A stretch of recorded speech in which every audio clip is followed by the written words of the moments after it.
Es el momento ahora, tal cual lo habíamos anunciado, de recibir a Ignacio Suaznavar, el analista político, docente, director de equipos.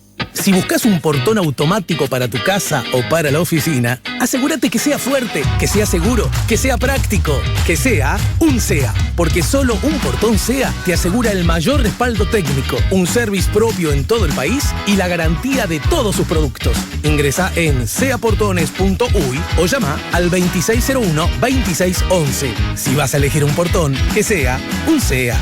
Buen día, bienvenido, Nacho. Buen día, ¿cómo están todos? Bien. Antes que nada y antes de ir a la encuesta que de alguna manera provoca este encuentro, me gustaría que vos, esta pregunta se les estoy haciendo a todos, en carácter de ciudadano, ya no del Uruguay, ciudadano del planeta, más allá de tu trabajo, nos cuentes cómo venís llevando esto de la epidemia sanitaria. Bueno, sorprendido como todo el mundo y redactando rápidamente de rutinas, algunas por necesidad, otras por decisión, ¿no? Aquí en mi familia, en mi casa, estamos con una decisión de aislamiento o distanciamiento social, mejor dicho, profundizando todo lo que podemos las medidas, así que estamos mi mujer y yo teletrabajando y mis 3 hijos estudiando a distancia e intentando tener el mínimo casi ya desde el viernes 13, ya casi sin ningún tipo de contacto social con personas fuera de nuestra familia. En el caso de ustedes, me refiero a los adultos, pueden hacer su trabajo a distancia.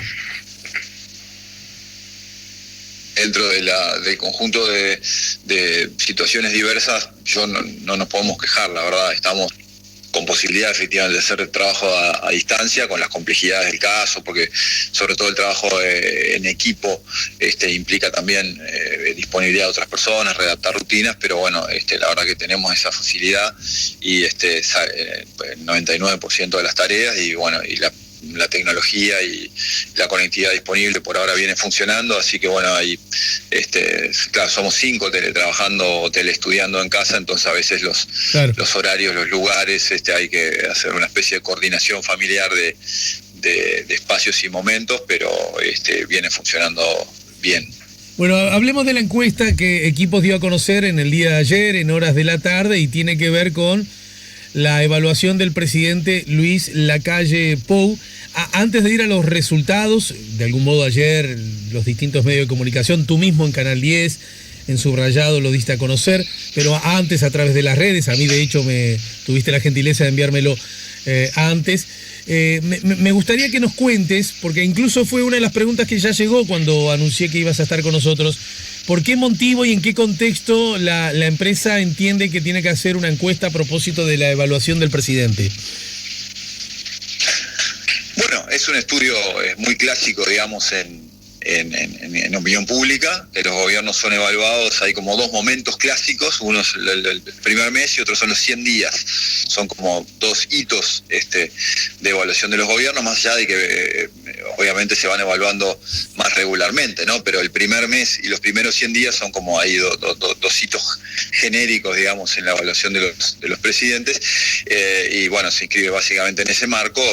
Como tú bien sabes y la audiencia sabe, Equipos Consultores releva mensualmente desde hace ya 36 años la opinión pública de los uruguayos, y uno de los estudios una de las preguntas clásicas que está en todos nuestros estudios es la evaluación de la gestión, porque es un indicador básico, digamos, de apoyo a la institucionalidad y al presidente de turno. Bien. Que en este contexto tiene además 2 particularidades. En primer lugar, una justamente cumplirse el primer mes de hoy, precisamente de trabajo del nuevo gobierno y del presidente, y en segundo lugar porque realmente estamos en medio de una situación totalmente inédita y parecía particularmente relevante además entender la visión que el público estaba teniendo sobre el trabajo del nuevo gobierno. Situación inédita, ya vas a avanzar un poquito en eso, que como no puede ser de otra manera, atraviesa y seguramente incide fuertemente en la respuesta de los ciudadanos, ¿no?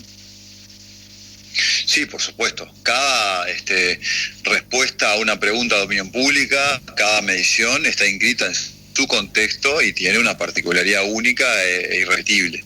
Y realmente la situación actual es totalmente inédita. Entonces, por supuesto que los datos hay que interpretarlos en su contexto, pero bueno, también reflejan los datos del estado de opinión pública del momento.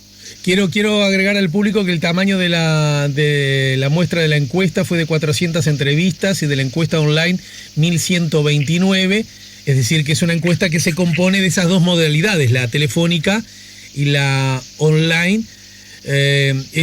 Y que se realizó, también nos lo cuenta en la información que brindó públicamente y que brinda incluso en su página web Equipos, que se realizó entre los días 27, 28 y 29 de marzo, ¿es así?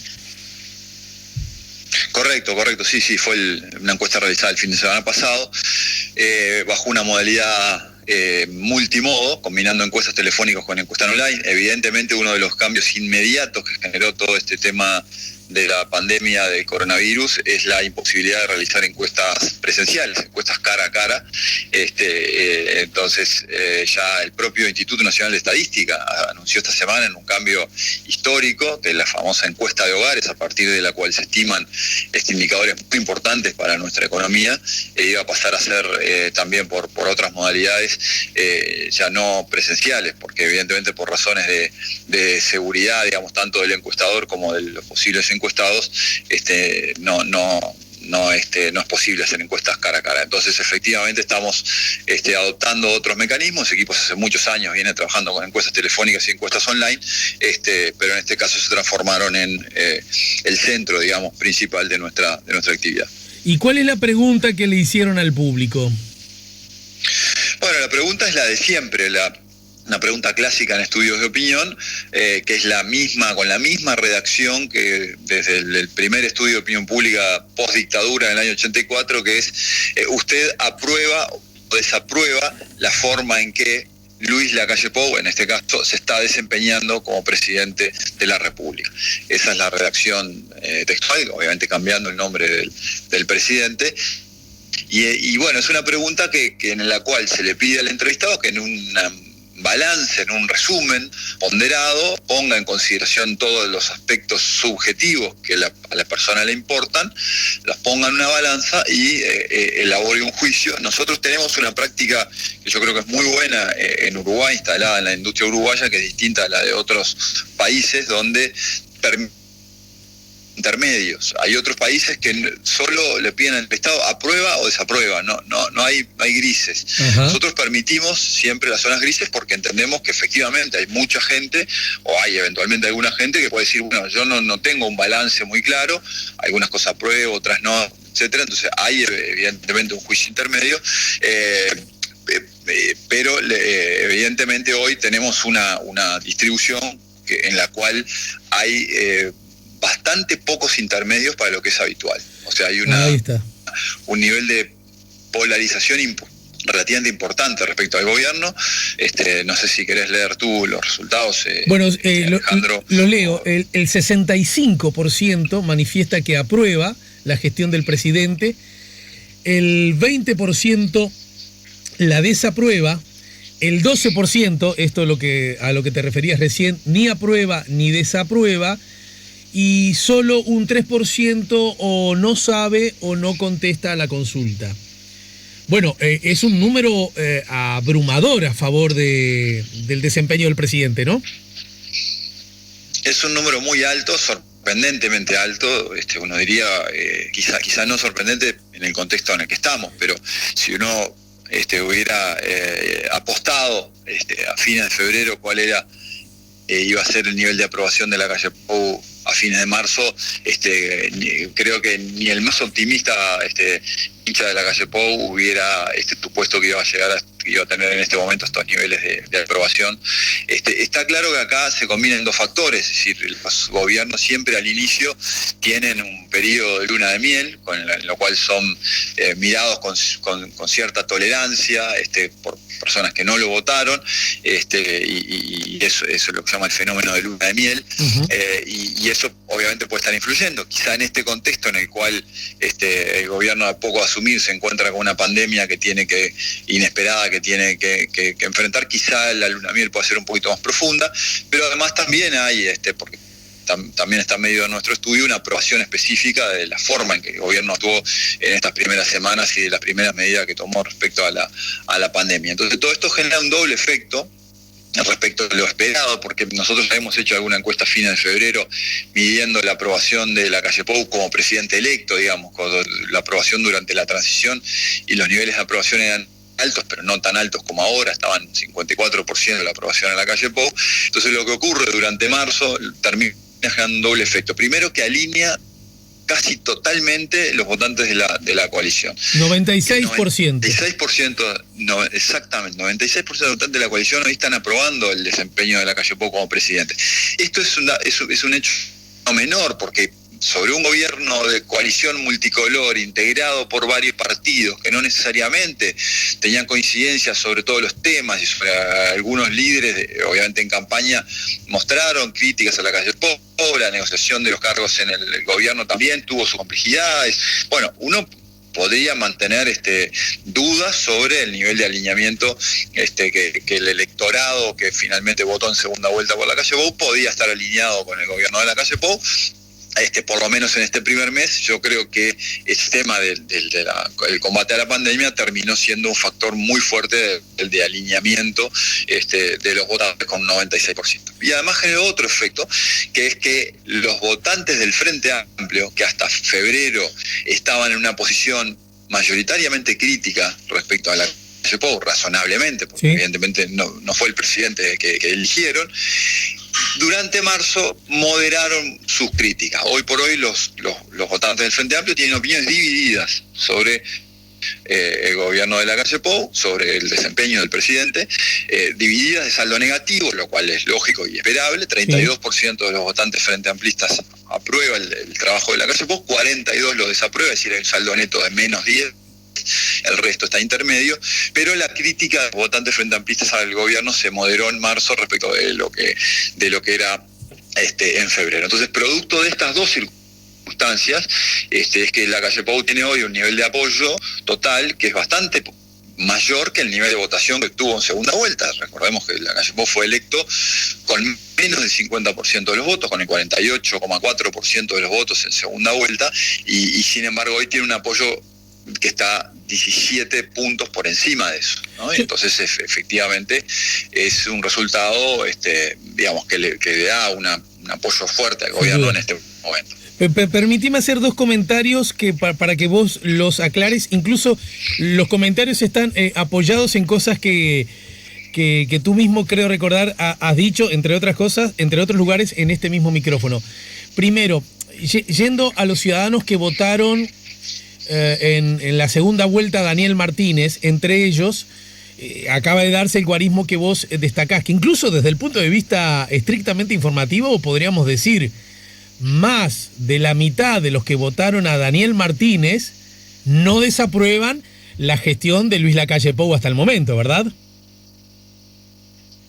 Correcto, es correcto, podría leerse de esa manera. Es decir, no hay entre los votantes frente amplistas un espíritu de crítica fuerte o de pie de guerra, digamos, respecto a Lacalle Pou, lo cual en realidad se sintoniza bastante con las posiciones de la dirigencia del Frente Amplio. Es decir, en este mes algunos dirigentes del Frente Amplio y algunos sectores del Frente Amplio han estado particularmente críticos con el gobierno y duros con el gobierno, y hay otros que no tanto, que han manifestado estar de acuerdo con algunas medidas, que han dicho que algunas de las medidas del gobierno, algunas de ellas les parecen razonables, de otras no, pero entonces esa postura de los dirigentes también parece reflejarse en la ciudadanía. Entonces en el Frente Amplio tenemos efectivamente dos posiciones, que después, bueno, obviamente en el día de ayer se da la reunión de una delegación amplia, digamos, que busca aproximarse al gobierno, pero evidentemente existen matices en los dirigentes del Frente Amplio, y por supuesto que existen matices en los votantes del Frente Amplio,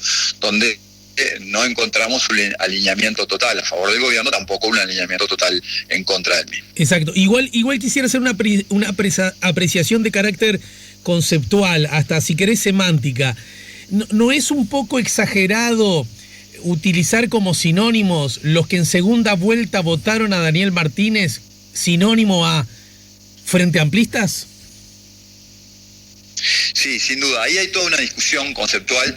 El análisis podría haberse dado con los votos de primera vuelta, haber tomado votantes frente amplistas de primera vuelta, que era ese 39%, y haber sumado todos los votantes de la coalición multicolor de primera vuelta, que es la suma del Partido Nacional, Partido Colorado, Cabildo Abierto, Partido de la Gente y Partido Independiente. Era una forma de ver ese Uruguay de octubre, que quedó dividido en 54% votantes de coalición y 39% votantes del Frente Amplio, o podía haberse tomado el voto de segunda vuelta, donde el Uruguay quedó dividido prácticamente en dos mitades, con diferencias muy leves entre quienes votaron la candidatura de Lacalle Pou y quienes votaron la candidatura de Daniel Martínez.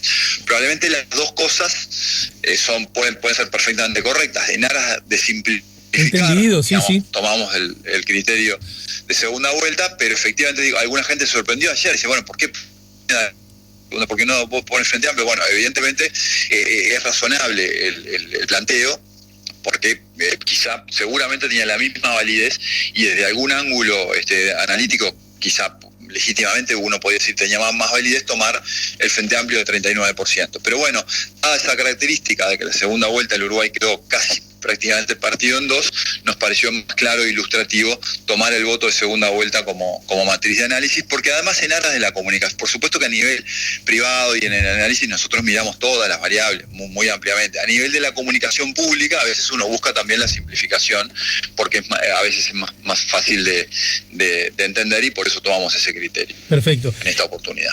Perfecto. De todas maneras me parecía que era necesario hacer ese ajuste conceptual, que entre otras cosas, por eso yo lo decía más temprano, lo había aprendido de aportes que entre otros tú has hecho en este mismo programa, ¿verdad? La segunda vuelta uno votaba fórmulas y no partidos, ¿no es cierto? Exactamente, es así. Por eso a veces, incluso en el análisis de estos días, incluso yo mismo digo, los Frente Amplistas en realidad no son necesariamente solo los Frente Amplistas los que tenemos en esta segunda categoría, sino que son los votantes de Daniel Martínez en segunda vuelta, que son mayoritariamente Frente Amplistas, pero que también evidentemente incluye algunos votantes de la concertación, de la coalición multicolor de primera vuelta, que cruzaron su voto en la segunda. Hay también otra evaluación de las medidas del gobierno, es decir, la opinión que los ciudadanos tienen a propósito de las medidas del gobierno frente al coronavirus, que me parece muy interesante analizar. Pero antes, y siguiendo el orden que la propia página web nos propone, la propia página web de Equipos, me parece que sería útil hacer, y además habla bien también de la trayectoria que Equipos puede mostrar y exhibir frente a los ciudadanos, una mirada histórica, ¿no? Porque si bien este guarismo, que en este contexto impresiona a la pucha, el 65% de los ciudadanos aprueba la gestión del presidente en este primer mes. Estamos hablando de un número muy por encima de los ciudadanos que le votaron.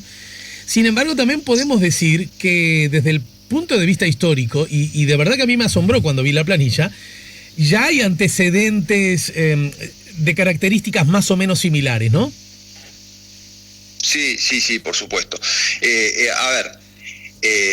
Tabaré Vázquez y José Mujica tuvieron al inicio de sus respectivos gobiernos niveles también de aprobación muy altos. De hecho, Vázquez, cuando asume su primera presidencia en 2005, tenía un nivel de aprobación casi igual al que tiene Lacalle Pou hoy, tenía 64%, e incluso tenía mucho menos desaprobación. Bueno, ahí está el detalle, sí. La desaprobación era infinitamente menor, subrayadamente menor, ¿no? Era 9%, es decir, aquel gobierno frente amplista que arranca en 2005 entra con un respaldo, con una legitimidad popular enorme. El Uruguay venía de la salida de la crisis, de críticas muy fuertes al desempeño de los partidos tradicionales en su conjunto, y realmente ese gobierno del Frente Amplio había logrado canalizar una esperanza, digamos, masiva, que se transformó en un nivel de apoyo muy fuerte en ese primer mes de gobierno, y que se sostuvo bastante tiempo, porque todas las primeras medidas de gobierno del Frente Amplio en ese periodo fueron muy fuertemente apoyadas por los ciudadanos. Después hubo algunas que no tanto, a mitad termina su primer gobierno también con niveles muy altos, incluso más altos que el 65% actual. Entonces, y el gobierno de Mujica ocurrió lo mismo. Arranca con niveles un poquito más bajos que los de la calle Pou hoy, después tuvo algún momento más complicado en la mitad del periodo, pero termina también con niveles superando el 70% de aprobación. Claro. Entonces, por un lado, este no es el nivel más alto de evaluación que ha tenido un presidente en Uruguay, pero sí hay que decir que en estos 36 años, desde el 84, donde Equipos hace insistentemente esta pregunta todos los meses uruguayos, son muy poquitos los meses en estos 36 años donde un presidente ha alcanzado el 65% de aprobación. Es una situación absolutamente excepcional que se remonta a algunos meses de Tabaré Vázquez en su primer periodo y algunos meses de Mujica en su periodo de gobierno. Además, ningún otro presidente ni siquiera se ha acercado a estos niveles. Exacto, porque hecho, lo que sí podríamos decir, Nacho, ayúdame a ver si le erro, Luis Cochazo, lo que sí podríamos decir que estos niveles de aceptación, de aprobación de la gestión presidencial en su primer mes, no registran, desde la recuperación democrática para acá, niveles ni siquiera parecidos, ni siquiera cercanos en presidentes que no hayan sido elegidos por el Frente Amplio, ¿no? Es correcto. Había los presidentes no frente amplistas, Sanguinetti en su primer y segundo periodo, Lacalle, Herrera y Jorge Valle, gobernaron sistemáticamente con niveles de aprobación medianos y bajos, ¿no? Donde en general el tono era que la desaprobación era mayor a la aprobación. Hubo apenas un breve veranito muy efímero, que fue el primer semestre de Jorge Valle en el 2000, antes que comenzara las 7 plagas de Egipto y la crisis del 2002, fue cuando Vázquez, sobre mitad de ese año 2000, decide instalar la Comisión para la Paz para investigar las violaciones a los derechos humanos. Sí, Valle. Los derechos humanos durante la dictadura y la desaparición de personas en Uruguay, el destino de los desaparecidos, y eso genera una corriente de simpatía extraordinaria en Valle, que le llegó en ese momento a registrar en julio del 2000 un 53% de aprobación, que era el récord absoluto, que duró poco, fue un mes o 2 meses, 53% de aprobación para un presidente no frente amplista en Uruguay. Bueno, la calle Pou hoy superó ese nivel por 12 puntos, es decir, es significativamente más alto. Entonces, claro, acá se combina también, por supuesto, el factor de luna de miel. Entonces, por supuesto que los datos hay que interpretarlos en su contexto, y también hay que tener claro que la aprobación actual al presidente no significa un apoyo incondicional al presidente. Es más, digo, la evolución natural, o la evolución natural no, la evolución más frecuente de apoyo a los gobiernos implica luna de miel al principio, desgaste a medida que el gobierno empieza a ejecutar, bien y mal, evidentemente, porque nadie es infalible, y después, si los gobiernos hacen las cosas bien, al final vuelven a recuperar. Entonces, lo esperable es que efectivamente en algún momento esta luna de miel se termine, y no sabemos cuánto y no sabemos con qué magnitud. Entonces, la aprobación actual, que alguna gente sorprende, dice, ¿cómo puede ser? Bueno, uno puede haber no votado a un presidente y no gustarle al nuevo presidente. Eso no quiere decir que circunstancialmente en un mes no pueda decir que aprueba la forma en que el presidente ha trabajado, que es yo creo lo que está ocurriendo con la calle Pou. Una parte importante de gente que no lo votó y que no comparte su ideología ni su partido político, reconoce que en este mes el presidente ha tomado decisiones correctas. ¿Eso significa que va a ser igual el mes que viene? No necesariamente. El presidente deberá seguir tomando decisiones correctas si quiere mantener los niveles de apoyo. Y todos sabemos que en democracia dejar satisfecho a todo el mundo es muy difícil, y que la política siempre, por supuesto, siempre opera. Y en este contexto también hay que decir que aumenta todavía el apoyo a las medidas del gobierno frente al coronavirus, que llegan incluso a un 74%, y ahí sí, incluso el dato que fuertemente cambia todavía esa pisada es la mirada de quienes votaron a Daniel Martínez en noviembre, Entre ellos, la mayoría de los votantes están a favor de esas medidas, 52%. Incluso le podríamos sumar el 11% de que se colocan en el lugar ni de acuerdo ni en desacuerdo, y hasta podríamos decir solo un 35% están en desacuerdo con las medidas, ¿no? Claro, sí, efectivamente. Entonces, este paquete de medidas que el gobierno tomó rápidamente, digamos, en estas semanas, es básicamente compartido en el balance general. Después hay algunas medidas que pueden ser más apoyadas que otras, pero en el balance que los ciudadanos hacen digamos, la satisfacción es amplia, y esa es una de las explicaciones, digamos, de la alta aprobación de la calle Pou, es decir, la combinación de luna de miel con la aprobación de las medidas tomadas, que lo pone en línea con cosas que han ocurrido en buena parte del mundo. En el mundo, en este mes, hemos visto que aquellos presidentes, aquellos gobiernos que han tomado medidas rápidas, medidas de enfrentar la pandemia, etcétera, han tenido ganancias en imagen en todos lados, mientras que aquellos presidentes y gobiernos que más bien dijeron, bueno, esto no es tan importante, que relativizaron el problema o que se demoraron en tomar medidas, asumieron costos de imagen. Esto ocurrió para presidentes que estaban en buenos niveles o para presidentes que estaban en muy malos niveles, para presidentes que estaban arrancando el gobierno o presidentes que estaban en mitad de sus gobiernos. En todos lados hay como una constante a la que Uruguay no escapa, ¿no? Entonces, el hecho de que el gobierno haya tomado estas medidas rápidas en este primer mes, evidentemente pueden haber impulsado este fenómeno de luna de miel de la calle Pou a un nivel que era difícil de imaginar un mes atrás. Para terminar, Ignacio, ¿se puede llegar a decir que paradójicamente, incluso irónicamente, la aparición del coronavirus a los efectos de la aprobación de la gestión del presidente terminó siendo para la calle Pou una buena noticia? Bueno, circunstancialmente sí, sin duda. En este mes sí. Yo creo que si vos vas y le preguntas a la calle Pou si prefería el escenario anterior o el escenario actual con coronavirus, seguramente preferiría el escenario anterior, aunque eso le implicara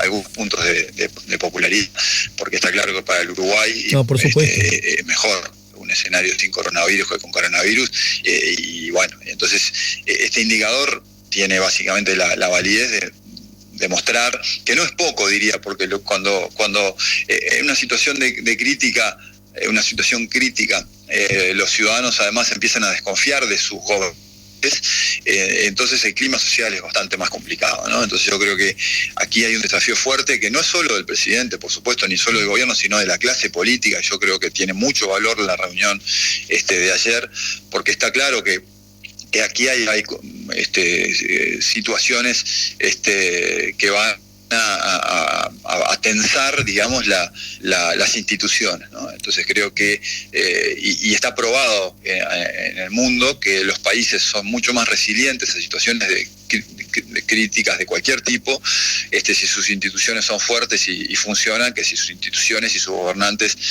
son débiles y no funcionan. Entonces creo que el indicador es importante, muestra un respaldo al desempeño del gobierno. La señal de ayer es importante, y bueno, y esperemos que el Uruguay, dentro de esta situación que nos toca vivir, tengamos, como hemos tenido hasta ahora casi siempre, la madurez política como para transitar esta crisis dentro de los marcos de normalidad institucional. ¿Ya está prevista cuándo será la próxima? Hablaste de los 100 días. ¿Se viene la de los 100 días o antes habrá otra? Sí, bueno, a ver, como te decía, Equipos mide mensualmente, nosotros medimos regularmente estas cosas. Obviamente hay como hitos o instancias de comunicación pública, porque tampoco vamos a estar todos los meses informando sobre todo. Hay otros temas también muy interesantes sobre los cuales publicar, y esa frecuencia de publicación la iremos manejando con el tiempo, pero en general, como el primer mes de gobierno, los primeros 100 días y el primer año, digamos, son como tres hitos bastante naturales, donde nosotros y los colegas solemos dar información al público. Y después, obviamente, en momentos puntuales donde puede haber variaciones por distintas circunstancias, o puede haber eventos coyunturales, son instancias donde estos temas llaman la atención y donde la ciudadanía también requiere información, y por supuesto que estaremos compartiéndola como siempre, con los uruguayos través de distintos medios de comunicación. Me imagino que aprovechaste la chance también para hacer otras preguntas que no forman parte de este estudio en particular, ¿no? Sí, por supuesto, y como siempre, los hinchas de Nacional siguen siendo mucho más que los hinchas de Peñarol a nivel del total del país, o sea que hay cosas que con coronavirus y sin coronavirus no cambian. La baboseada de última hora, a mí no me afecta, como ya sabes, es más, Sí, ustedes son los últimos verdugos. Es más, justamente, todavía estoy esperando públicamente las felicitaciones, ¿no? Felicitaciones. Estuve presente en ese partido, ganaron en buena. Para que te cuento una, ya la conté al aire, pero te cuento una bien rapidita. Resulta que en el bar Arocena de Carrasco es habitual que el Principito Sosa se junta a comer con sus amigos. No sé si vos sabías eso. Sí, lo he visto alguna vez. Él trae su propia parrillita, la pone en la vereda, como la vieja usanza, como en los barrios, ¿no? Eso no sabía. No, eso nunca lo vi. Él cocina su carne en una parrillita que él mismo trae, ahí en la vereda. Él cocina y bueno, supongo que para el bar, ahí no tengo datos, pero es una reflexión de sentido común. Para el bar es buena noticia porque el propio Principito Sosa y sus amigos toman del bar, ¿me explico? Claro, sí. Y por lo tanto... Evidentemente, y aparte me imagino que es un foco de atracción también. Sí, aunque creo que el barrio ya está bastante acostumbrado. Como sea, antes del coronavirus, por supuesto, fueron a comer chivitos mis suegros con Juan, y a la salida lo saludan a Sosa. Entonces, Sosita saluda a mi hijo de 6 años, Juan, y le dice, ¿de qué cuadro sos? Y él le dijo, soy de Liverpool, ¿no? Entonces Sosita le dijo, pobrecito. Y el guayo le dijo, pobrecito ustedes que te ganamos la final. Qué bien. ¿Estuvo bien o no? Estuvo muy bien, por supuesto. ¿Cómo pobrecito? No. Es un comentario raro para Rubén Sosa, que siempre es muy simpático y muy respetuoso de... No, lo decía cariñosamente, pero como en esa idea de que vos no ganas nunca, ¿viste? Que es verdad, la que nos dicen siempre a los hinchas de los cuadros chicos. Un poquito tenía razón, pero bueno, está bien. Bueno, pero en realidad si ves la línea histórica de Juan es exactamente al revés. Los que no ganan son ustedes. Exactamente, tenés razón. Tenés razón. En su línea histórica el argumento es inapelable. Mi querido, un abrazo grande. Gracias por todo, Ignacio. Bueno, un abrazo, Alejandro.